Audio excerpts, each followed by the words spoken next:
Yamak mo na isang kaplanggana mo. Ugot ako at gusto ko na makabalos.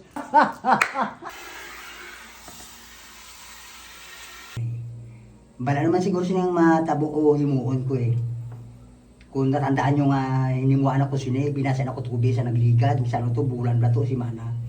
Na pagkalamig-lamig, doon napiyak ang akong piyak ako rason sa palangupos. Tinaway! Ano yan da, ihimuong mo siya, wais kabalo nga, inako. Katulis dalong, wais sa, katulis babaw, wais sa. Kita ko sa to, ato, tapos kapaglaba. Ang lingkod ang nabilin niya ng kapon. Siya naglaba, dapat ako mas tumalaba, pero siya nag-uuna. Ari iya, partihan ko siya. Makita nyo ang balos na naman. Go!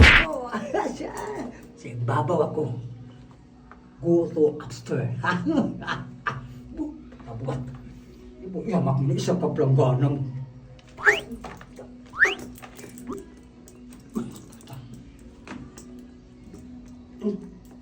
Ulak na. Sa kakabugday ko, sige lang, batason ko yan. Makabalos lang ko. Ugot na ko at gusto ko na makabalos.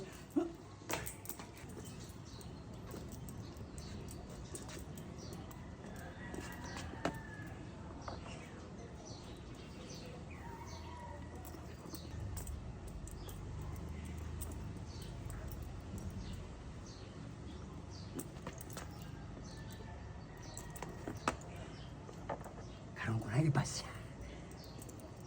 Timing ko na. Sintro-sintrohon din ako. Nila ba lang pagtama sa iyasang tubig? Para sa binusa ng 1 gram. Pero isang planggana lang to. Pero mabigat na, bugat na. Daw 10 kilos. Guys, tanawin nyo. Yang hari, wait. Ulat-ulat lang. Wait lang. Simpuhan ko nang makubos. Dito pa lang tubig sa lawas niya.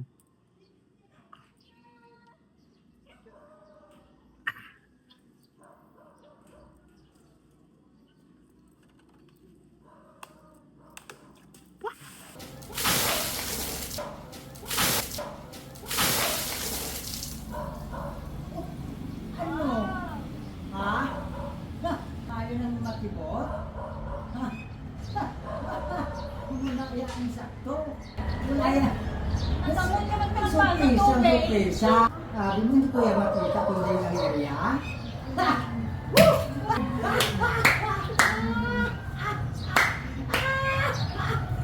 Panalo na naman.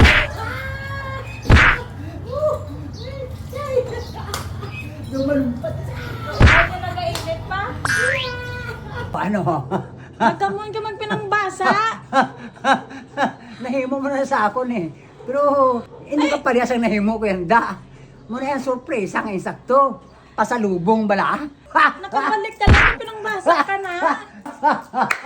Wow, kaya ka pinangbasa. Basa-basa ako.